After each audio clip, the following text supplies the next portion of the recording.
Hello students, आपके अपने YouTube channel total accountancy पर एक बार फिर स्वागत है। और इस वीडियो के अंदर हम लोग डिस्कस करने वाले हैं बीकॉम सेकंड सेमेस्टर का पेपर। तो आपके सामने है बीकॉम सेकंड सेमेस्टर एग्जामिनेशन 2023। जो बीकॉम सेकंड सेमेस्टर की जो एग्ज़ाम है, परीक्षाएं हैं 2023 में, अभी सितंबर 2023 में चल रही हैं। तो आपका जो सॉल्यूशन है ये है कॉमर्स और फाइनेंशियल अकाउंटिंग। तो इस वीडियो के अंदर हम लोग बीकॉम सेकंड सेमेस्टर 2023 का पेपर जो कि फाइनेंशियल अकाउंटिंग का है वो सोल्व करेंगे। और इस वीडियो के अंदर हम लोग पूरा पेपर सोल्व करेंगे। तो आप लोग एक क्वेश्चन देखिएगा, और अगर आपको कोई भी डाउट है, कोई क्वेश्चन ये लगता है कि इसका आंसर आपके अकॉर्डिंग ये हो सकता है, तो आप हमें कमेंट करके ज़रूर बताइएगा। और वीडियो कैसी लगी ये बताइएगा। चलिए हम लोग स्टार्ट करते हैं। देखिए, अगर सबसे पहले क्वेश्चन की बात करें, इसे पूछा यदि माल की लागत 40,000 रुपये है तो माल का बीजक मूल्य का 20% भार ज्ञात करो। इसमें क्या निकालना है आप लोगों को कि जैसे माल की लागत दे रखी है, ठीक है, क्या दे रखी है, कॉस्ट प्राइस दिया हुआ है, और find the loading which is 20% of invoice price, और इसकी क्या निकालनी है, 20% लोडिंग निकालनी है। लोडिंग का मतलब होता है, देखिए जहाँ पे भी लोडिंग की वर्ड बात होगी यानी कि कॉस्ट में प्रॉफिट को प्लस किया गया है, कॉस्ट में प्रॉफिट को क्या किया गया है, प्लस किया गया है, तो बनता है लोडिंग प्राइस या फिर अपना इनवॉइस प्राइस। ठीक है, तो ये बात समझ में आई कि इनवॉइस प्राइस कैसे बनेगा। जब भी हम लोग कॉस्ट में प्रॉफिट को ऐड करेंगे तो हमारा क्या बनेगा, इनवॉइस प्राइस। अब इन्होंने क्या हुआ कि इसके अंदर मुझे निकालनी लोडिंग। लोडिंग का मतलब होता है प्रॉफिट निकालना है। क्या निकालना है, प्रॉफिट। प्रॉफिट निकालना बड़ा आसान है, आप लोग भी निकाल सकते हैं। कि हमें क्या गिवन है, कॉस्ट। कॉस्ट की मल्टीप्लाई आप लोग परसेंटेज ऑफ प्रॉफिट 20% से करेंगे। लेकिन दिक्कत किस बात की है कि ये जो 20% है ये इनवॉइस प्राइस का है और हमारे पास है कॉस्ट, तो इस रेट को चेंज करना पड़ता है। अगर ये परसेंटेज इनवॉइस पे दे रखी हो और हमारे पास वैल्यू कॉस्ट की हो तो आपको क्या करना पड़ेगा, माइनस करने पड़ेंगे अपॉन में। तो कॉस्ट कितनी है, 40,000, और ये है 20, और अपॉन में 80। ठीक है, तो आप लोग इस तरह से सोल्व करेंगे। ये आ गया 4, 4 से 4 कैंसिल। इसका सही आंसर है 10,000। तो इसका सही आंसर क्या है, सी। आ गया आपकी समझ में। उसके बाद क्वेश्चन नंबर 2।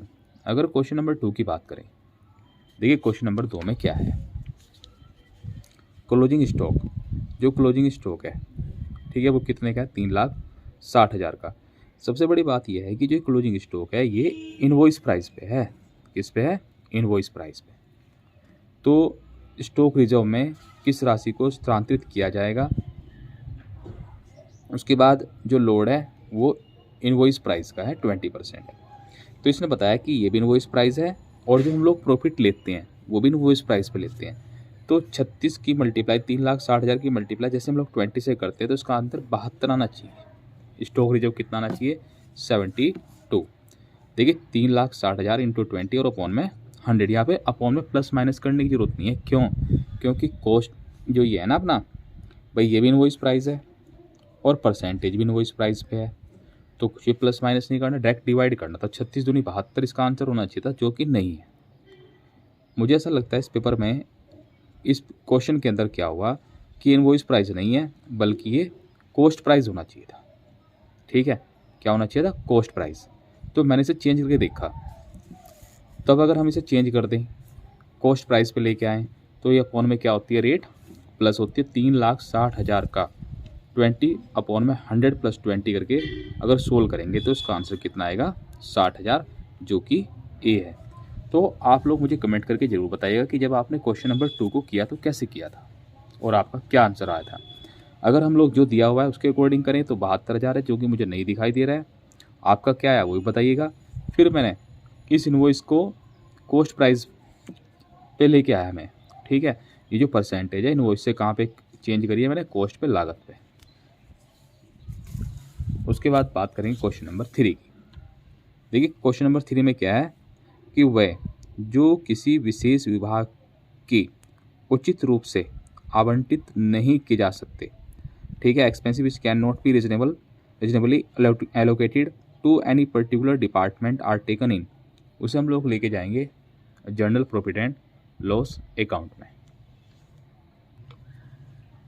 उसके बाद है क्वेश्चन नंबर 4।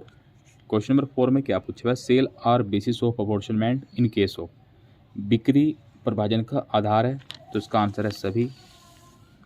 उसके बाद है क्वेश्चन नंबर 5।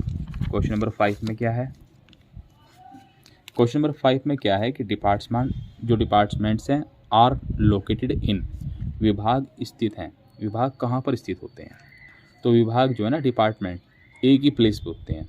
ठीक है, अलग अलग प्लेस पे तो ब्रांचेज होती हैं। उसके बाद क्वेश्चन नंबर 6। क्वेश्चन नंबर 6 में क्या पूछा हुआ है, branch not keeping the false system of accounting is also no, लेखांकन की पूरी प्रणाली न रखने वाली शाखा को भी जाना जाता है किस नाम से, तो वो है डिपेंडेंट ब्रांच। जो अपने यहाँ पे पूरे अकाउंट मेंटेन नहीं करती है उसे हम लोग क्या कहेंगे, डिपेंडेंट ब्रांच, यानी कि ऐसी शाखाएं जो दूसरे पर आश्रित हो। आप लोग चैनल को सब्सक्राइब जरूर कीजिएगा। इस पेपर में कुछ मिस्टेक ये हुई है कि कुछ चैप्टर को बिल्कुल भी नहीं लिया गया, जैसे रॉयल्टी है, रॉयल्टी का पूरे पेपर के अंदर एक भी क्वेश्चन नहीं है, जबकि रॉयल्टी बहुत अच्छा चैप्टर है, क्वेश्चन होने चाहिए थे। कुछ काफ़ी ऐसे चैप्टर हैं जिन्हें छोड़ दिया गया, बिल्कुल भी जो है एग्ज़ाम के अंदर, पेपर के अंदर बिल्कुल भी नहीं लेके आए। चलिए उसके बाद चलते हैं क्वेश्चन नंबर 7 पर। Accounting record transaction in term of, देखिए जो अकाउंटिंग रिकॉर्ड है, हम लोग जो रिकॉर्ड करते हैं वो मॉनेटरी यूनिट में करते हैं। उसके बाद accounting equation as base on, जो अकाउंटिंग इक्वेशन है वो किस चीज़ पर बेस होती है, तो अकाउंटिंग इक्वेशन जो बेस है वो आपकी डुअल एस्पेक्ट कंसेप्ट के ऊपर बेस है। उसके बाद चलते हैं क्वेश्चन नंबर 9 पर। AS6 is applicable to which one of the following, देखिए जो AS6 है ये अपना डेप्रिसिएशन का AS था पहले, किसका था, डेप्रिसिएशन, जिसे हम लोग हिंदी में हरास कहते हैं। तो ये पहले हरास का सेक्शन हुआ करता, तो हरास डेप्रिसिएशन किस पे लगता था, मशीनरी वगैरह पे, फिक्स असेट्स पे। लेकिन क्या हुआ, इसका सही आंसर सी है, लेकिन मैं फिर भी आपकी नॉलेज के लिए बता दूं कि ये जो AS6 है इसे बिल्कुल ख़त्म कर दिया गया है, विड्रॉल कर लिया गया था इसे with effective from assessment year 2016-17 से। उसके बाद है question number 10। Bank overdraft account is a, कि जो बैंक ओवरड्राफ्ट है वो कौन सा अकाउंट है, तो इसका जो सही आंसर है वो है पर्सनल अकाउंट। उसके बाद है क्वेश्चन नंबर 11 में क्या है कि गुड्स जिसकी वैल्यू कितनी है, 1000 रुपये, taken by proprietor for personal use, कि 1000 रुपये का सामान प्रोप्राइटर ने अपने व्यक्तिगत प्रयोग के लिए ले लिया, तो कौन सा खाता क्रेडिट होना चाहिए, तो कौन सा अकाउंट क्रेडिट होगा, तो एंट्री, अगर हम लोग एंट्री बना लेते हैं, चलो ड्राइंग अकाउंट डेबिट और टू परचेज, ठीक है, टू परचेज अकाउंट, ये एंट्री बनेगी। तो यहाँ पे पूछा हुआ क्रेडिट कौन सा अकाउंट होगा, तो क्रेडिट होगा परचेज अकाउंट, इसका जो सही आंसर है वो क्या होगा, बी। उसके बाद है क्वेश्चन नंबर 12। क्वेश्चन नंबर 12 काफ़ी जो है डाउटफुल क्वेश्चन है, कुछ प्रिंटिंग मिस्टेक लगती है इसके अंदर। देखिए following are not subsidiary book, इसमें पूछा हुआ है कि सब्सिडरी बुक कौन सी नहीं है, जबकि इसमें सभी जो भी दी हुई हैं चारों की चारों, ठीक है, सब्सिडरी बुक है। दूसरा क्या है कि ये कह सकते हैं, देखिए इसका जो नाम है वो प्रॉपर जर्नल नहीं है, इसका नाम है जर्नल प्रॉपर, ठीक है। लेकिन मैं जब यहाँ पे देखता हूँ कि यहाँ पर प्रॉपर जर्नल लिखा हुआ है, लेकिन यहाँ पे प्राप्य बिल पुस्तक लिखा हुआ है। देखिए हिंदी में कुछ और है, इंग्लिश में कुछ और है। हालांकि मैं अगर हिंदी से देखूँ तो भी इसका कोई आंसर नहीं बैठता, ये सारी सहायक पुस्तकें हैं, और मैं इधर से देखूँ तो ये भी सारी सहायक पुस्तकें हैं, जबकि यहाँ पे कुछ और नाम है, यहाँ पे कुछ और नाम है। प्राप्य बिल को इंग्लिश में कहते हैं बिल्स रिसीवेबल, इसकी स्पेलिंग सही नहीं है, तो यह तो इसका आंसर डी होना चाहिए, डी होना तो चाहिए तो इधर भी होना चाहिए, ठीक है। यह ऐसा हो सकता है कि यहाँ पे जब ये क्वेश्चन लिखा गया तो यहाँ पे प्रिंटिंग मिस्टेक हुई है, यहाँ पे बुक नहीं अकाउंट आना चाहिए था। अगर यहाँ पे परचेज बुक की जगह परचेज अकाउंट लिख देते हम लोग तो ये सब्सिडरी बुक नहीं थी, ठीक है, तब इसका आंसर सी होता। लेकिन इसके सभी आंसर जो है इसका आपको पूरे वेटेज मिलेंगे, क्योंकि इसका कोई भी आंसर यहाँ पे नहीं है। आप बताइएगा आपने क्वेश्चन नंबर 12 को कैसे किया। उसके बाद क्वेश्चन नंबर 13। क्वेश्चन नंबर 13 में देखिए क्रेडिट बैलेंस, जो क्रेडिट बैलेंस है ऑफ ए पर्सनल अकाउंट, जो क्रेडिट बैलेंस है ऑफ ए पर्सनल अकाउंट उसे कहाँ पे शो करेंगे या वो क्या है। व्यक्तिगत खाते का जो शेष है वो क्या दर्शाता है। ठीक है, तो व्यक्तिगत खाते का जमा शेष इस चीज़ को दर्शाता है कि अमाउंट रिसीवेबल की कितनी अमाउंट रिसीवेबल है। उसके बाद है question number 14, methods of preparation on trial balance, trial तलपट को बनाने की विधियाँ, कि तलपट को बनाने की कितनी विधियाँ हैं, तो तलपट को बनाने की सभी विधियाँ हैं। उसके बाद है क्वेश्चन नंबर 15। देखिए क्वेश्चन नंबर 15 की हम लोग बात करें तो क्या गिवन है इसके अंदर, प्रीमियम रिसीव। देखिए बात करें अगर हम लोग क्वेश्चन नंबर 15 की, तो 15 में क्या अंशों के प्रीमियम निर्गमन पर प्राप्त प्रीमियम। अगर हमने देखिए premium receive on issue of share, तो ये क्या है, कैपिटल रिसिप्ट है। Prepaid expenses of a financial year, तो जो प्रीपेड एक्सपेंसेस है वो जो रिलेटेड है वो किससे रिलेटेड है, फॉलोइंग फाइनेंशियल ईयर से। इसका सही आंसर होगा बी। उसके बाद है question number 17, if the profit is 25% on sale, तो परसेंटेज बतानी है प्रॉफिट की ऑन कॉस्ट, कि अगर हम लोग 25% प्रॉफिट लेते हैं किस पे, सेल पे, यही परसेंटेज जो प्रॉफिट की कॉस्ट पे कितने परसेंट होगी, तो ये होगी 33। अगर नहीं जानते आप लोग, देखिए कैसे चेंज करते हैं हम लोग, प्रॉफिट ऑन कॉस्ट, कि अगर 100 है तो 25% प्रॉफिट है किस पे, सेल पे। ये जो प्रॉफिट है ये किस पे है, सेल पे, और इस प्रॉफिट को अब हमें किस पे लेके आना है, कॉस्ट पे।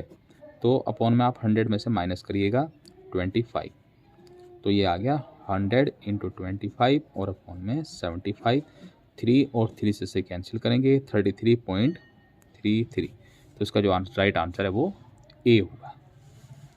उसके बाद है क्वेश्चन नंबर 18, बोला bonus given to employ is recorded in, कि कर्मचारियों को दिए गए बोनस का लेखा कहाँ पर किया जाएगा, तो कर्मचारियों को दिए गए जो बोनस है उसका जो लेखा है वो आपका प्रॉफिट एंड लॉस में होना चाहिए। ठीक है, किस में होना चाहिए, प्रॉफिट एंड लॉस अकाउंट में। तो ये है हमारा उसके बाद क्वेश्चन नंबर 19। ठीक है, क्वेश्चन नंबर 19 में हम लोग देखेंगे, तो क्वेश्चन नंबर 19 में क्या दिया, पुस्तक का मुख्य उद्देश्य क्या है, main objective of book keeping, complete record of transaction, सौदों का पूर्ण लेखा, ये इसका सही आंसर है ए। उसके बाद है question number 20, owner is consider a creditor to the business why, व्यवसायी जो स्वामी है, स्वामी को व्यवसाय में लेनदार माना जाता है कौन से कंसेप्ट के अकॉर्डिंग। ठीक है, ये कंसेप्ट का क्वेश्चन है कि कंसेप्ट कौन सा कंसेप्ट है जिसमें जो स्वामी है, स्वामी को व्यवसाय में लेनदार माना जाता है, तो ये है आपका पृथक अवधारणा, जिसे इंग्लिश में कहते हैं सेपरेट एंटिटी कंसेप्ट। ठीक है, इसका राइट आंसर है बी। उसके बाद क्वेश्चन नंबर 21 की अगर बात करें तो 21 में क्या है, in which year accounting standard board was set up in India, कि भारत में लेखांकन प्रमाप किस वर्ष स्थापित हुआ, तो इसका सही आंसर है 1977 डी। उसके बाद है क्वेश्चन नंबर 22, लेखांकन का प्रथम चरण है फर्स्ट स्टेज ऑफ अकाउंटिंग, तो वो क्या है, जर्नल। ठीक है, सबसे पहले हम लोग जर्नल में लिखते हैं, उसके बाद लेजर में, लेजर के बाद trial balance and final account. तो इसका जो फर्स्ट स्टेप है, फर्स्ट स्टेज है वो क्या है, रोजनामचा या फिर journal. Question number 23, the source documents और voucher use for recording entries in sale book, तो इसका सही आंसर है इनवॉइस सेंट आउट।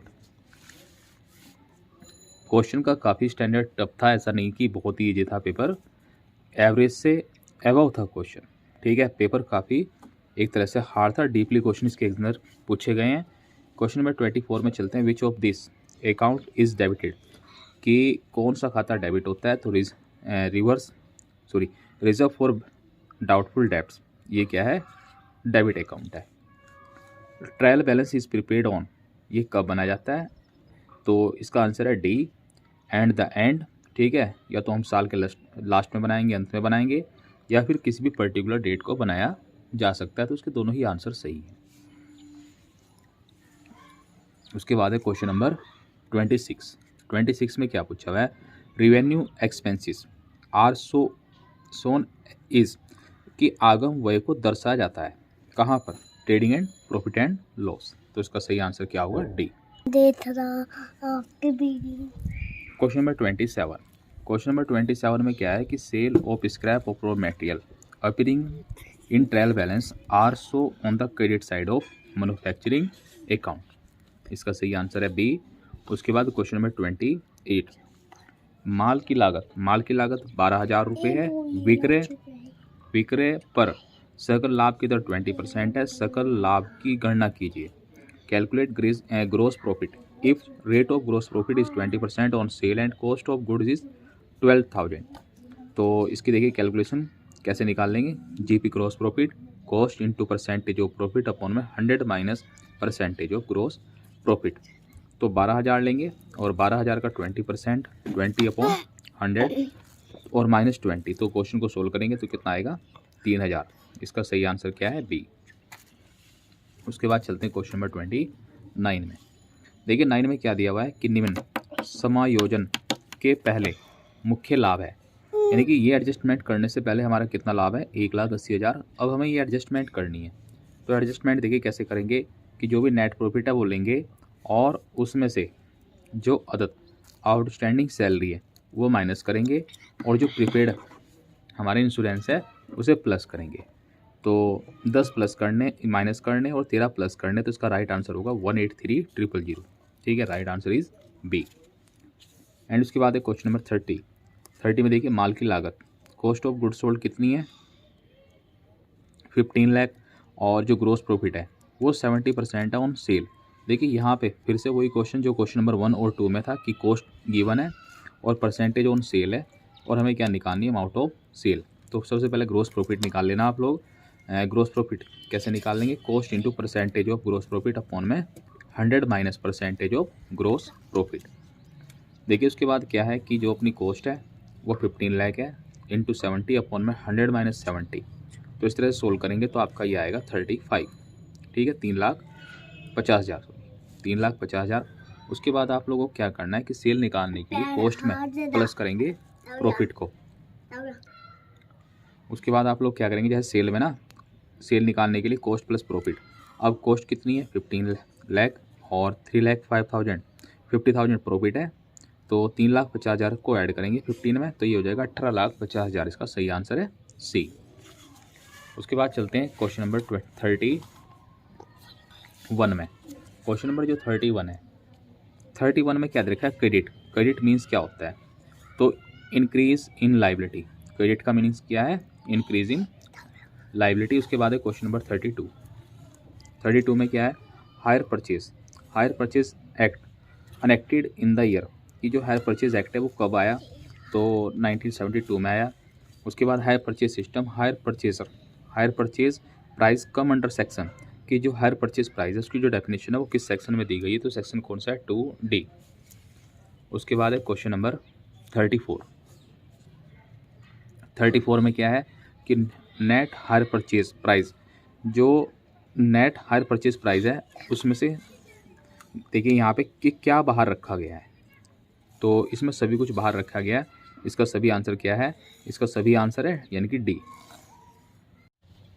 उसके बाद है क्वेश्चन नंबर 35 में क्या है, इन hire purchase system cash price, तो किराया क्रय प्रणाली में नगद मूल्य किसके अंतर्गत आता है, तो उसकी जो डेफिनेशन है वो section 4 subsection 1 and subsection B में गिवन है। उसके बाद चलते हैं क्वेश्चन नंबर 36। देखिए क्वेश्चन नंबर 36 कह रहा है कि in hire purchase system cash price plus interest is no as, कि अगर हायर परचेज प्राइस सिस्टम के अंदर अगर कैश में हम लोग इंटरेस्ट को प्लस करते तो कौन सा प्राइस बनेगा, तो इसका सही आंसर है C, hire purchase price of assets. उसके बाद है क्वेश्चन नंबर 37 में क्या है, under instalment payment system ownership of goods is transfer at the time of agreement. इसका सही आंसर क्या है, ए। देखिए ऐसा है कि जो इंस्टॉलमेंट पेमेंट सिस्टम है उसमें तो जो ओनरशिप है वो एग्रीमेंट के टाइम भी ट्रांसफ़र हो जाती है, लेकिन जो अपना हायर परचेज प्राइस है उसमें जो ओनरशिप है वो लास्ट इंस्टॉलमेंट के बाद ही ट्रांसफ़र हो पाती है। उसके बाद चलते हैं क्वेश्चन नंबर 38 पर। The difference between net higher purchase price and net cash price. तो उसका जो बीच में डिफरेंस है वो क्या होगा? देखिए, हायर परचेज प्राइस और माइनस कैश प्राइस।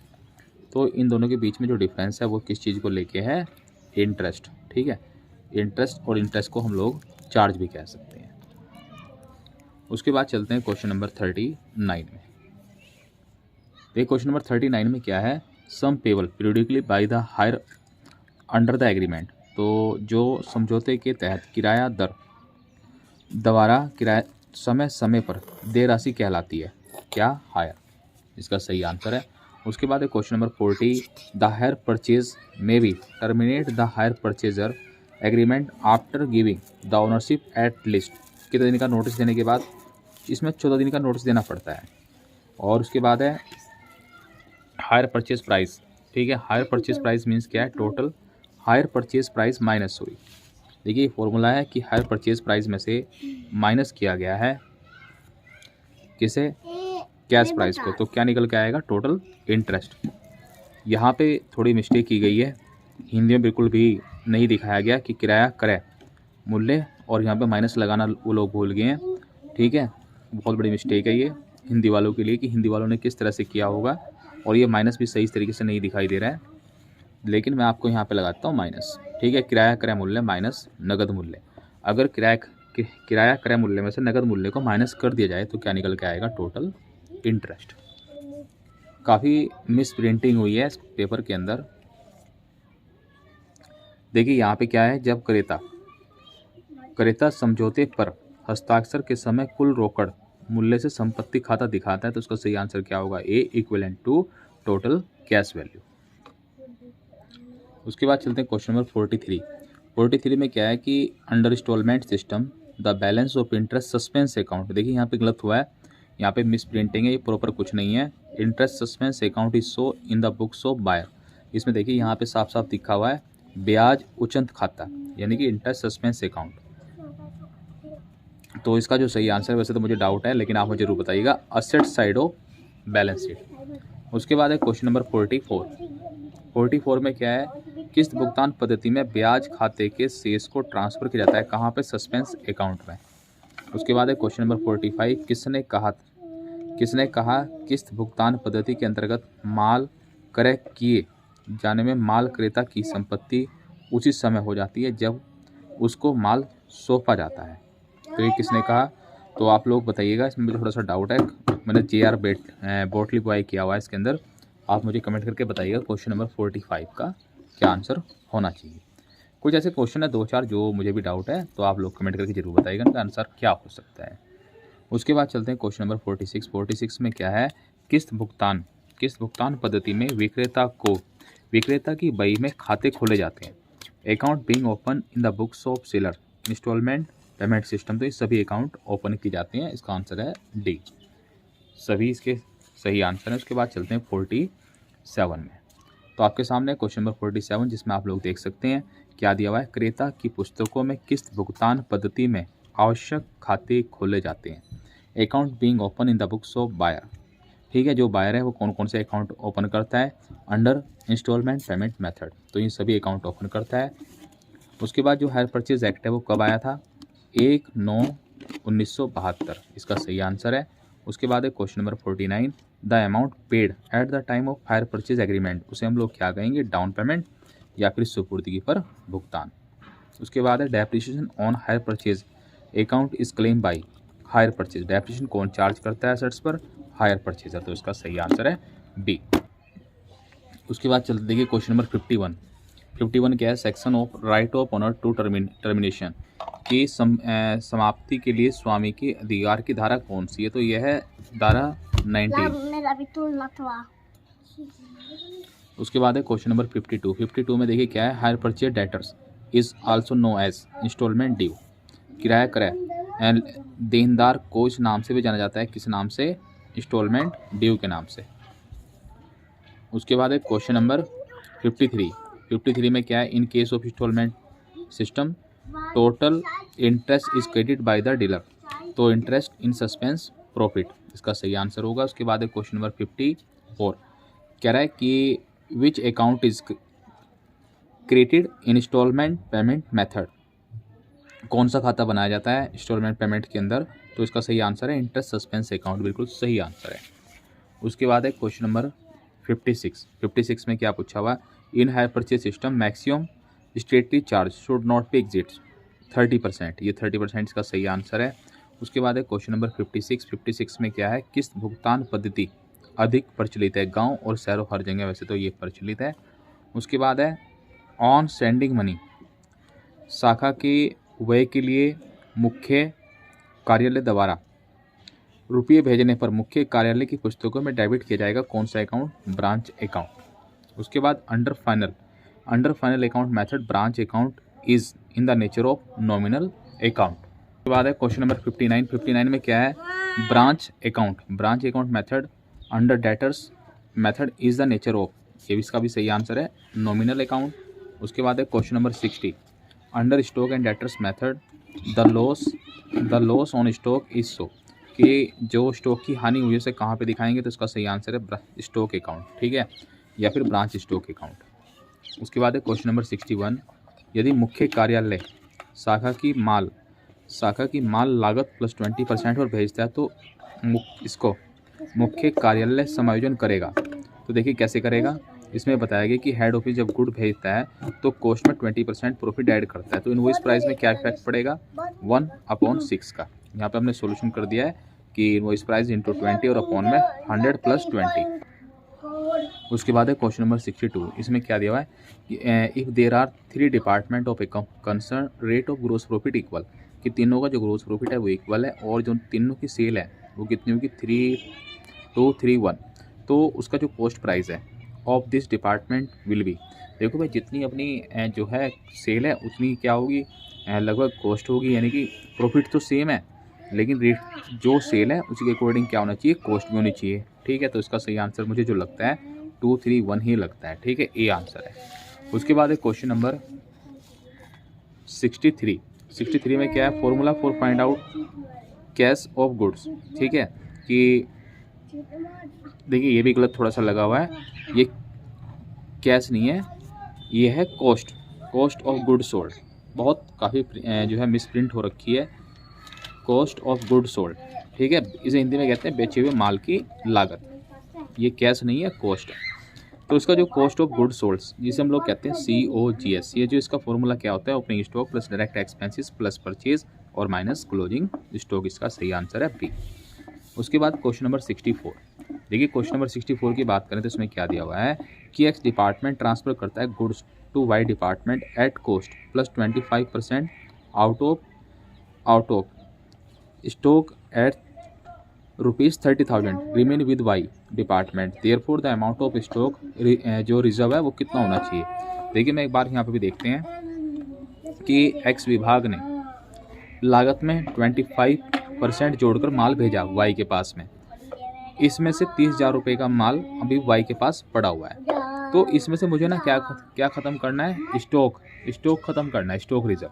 तो कैसे करेंगे, 30,000 में जुड़ा हुआ है कितना 25%, लेकिन ये जब जुड़ा था तो कॉस्ट में ऐड हुआ था और अभी हमारे पास कौन सा प्राइस है, इनवॉइस प्राइस, तो हमें क्या करना पड़ेगा, इस रेट को इनवॉइस प्राइस पे लेके जाना पड़ेगा। जब हम कॉस्ट से इनवॉइस पे ले जाएंगे तो ये रेट अपॉन में क्या हो जाएगी प्लस, ठीक है, क्या हो जाएगी प्लस हो जाएगी। तो स्टॉक रिजर्व कैसे निकलेगा, 30,000 × 25 अपॉन में 125, ठीक है, ऐसे से सोल्व करेंगे 5 6, ठीक है, तो इसका आंसर कितना आ जाएगा 6064 का आंसर जो रहेगा वो रहेगा ए। उसके बाद है क्वेश्चन नंबर 65 में क्या दिया हुआ है कि if rate of gross profit of a department X is 25% on cost, sale of department X are कितनी है 1 lakh, the gross profit of that department will भी कितना होगा, ग्रोस प्रॉफिट कैसे निकलेगा, sale into gross profit upon में 100 plus gross profit, इससे हम लोग सोल्व करेंगे तो इसका आंसर आएगा 20,000। उसके बाद चलते हैं question number 66, income tax is so, कि इनकम टैक्स को कहाँ दिखाएंगे, तो उसे दिखाएंगे general profit and loss account में। उसके बाद है क्वेश्चन नंबर 67, क्या दे रखा है, branch keeping the full system of accounting, तो उसे क्या कहेंगे, इंडिपेंडेंट ब्रांच। उसके बाद branch debtor system is otherwise know as, इसका सही आंसर है सिंथेटिक मेथड। उसके बाद है क्वेश्चन नंबर 69 में क्या दिया हुआ है कि वह प्रणाली जिसमें लागत मूल्य पर शाखा व्यापार और लाभ हानि खाता तैयार करके शाखा द्वारा किए गए लाभ और हानि का निर्धारण किया जाता है, तो उसे कौन सा अकाउंट कहेंगे, फाइनल अकाउंट मेथड। उसके बाद है क्वेश्चन नंबर 70। ठीक है, क्वेश्चन नंबर अगर 70 की बात करें, क्वेश्चन नंबर 70 में क्या दिया हुआ है, क्वेश्चन नंबर 70 में दिया हुआ है स्टॉक एंड डेटर्स, स्टॉक और देनदार प्रणाली के तहत शाखा द्वारा अर्जित सकल लाभ की राशि का पता लगाने के लिए तैयार किया जाता है कौन सा, ब्रांच एडजस्टमेंट अकाउंट। उसके बाद है क्वेश्चन नंबर 71, खाते को उसी तरह से तैयार किया जाता है जैसे कि जब माल लागत पर चालान किया जाता है, सिवाय इसके कि सभी प्रविष्टियां चालान मूल्य पर की जाती हैं, जिसे कहा जाता है ब्रांच स्टॉक मेथड। ठीक है, इसका जो सही आंसर है वो बी होगा। उसके बाद है क्वेश्चन नंबर 72 में चलते हैं। इसमें दिया हुआ है in which method goods are sent by the head office to the branch at invoice price. ठीक है, तो वो कौन सा मेथड है, इनवॉइस प्राइस मेथड में जो हेड ऑफिस है सभी जो गुड हैं वो किस पर भेजती है, इनवॉइस प्राइस पर। उसके बाद चलते हैं क्वेश्चन नंबर 73। देखिए 73 बहुत आसान सा क्वेश्चन था, सभी लोग इसे जानते होंगे कि छोटे मोटे जो खर्चे होते हैं वो कौन सी बुक में लिखे जाते हैं, तो इसका सही आंसर है पेटी कैश बुक में। उसके बाद है question number 74, which account is prepared for recording all cash transaction, जो भी ब्रांच में कैश का लेन देन हो रहा है उसके लिए कौन सा अकाउंट मेंटेन करेंगे, ब्रांच कैश अकाउंट। उसके बाद है क्वेश्चन नंबर 75 जो कि आज के पेपर का लास्ट क्वेश्चन है। आप लोग वीडियो को जरूर जो है सब्सक्राइब कीजिएगा, शेयर कीजिएगा, लाइक कीजिएगा। तो क्वेश्चन नंबर 75 में क्या है कि in department accounting where separate books are kept for each department it is commonly referred to as. तो देखिए विभागीय लेखांकन में जहाँ प्रत्येक विभाग के लिए अलग अलग पुस्तकें रखी जाती हैं उसे कहते हैं इंडिपेंडेंट। ठीक है, क्या कहेंगे, स्वतंत्र लेखा। तो इसका सही आंसर क्या होगा, ए। तो इस वीडियो में इतना ही, नई वीडियो में फिर से मुलाकात होगी, तब तक के लिए जय हिंद।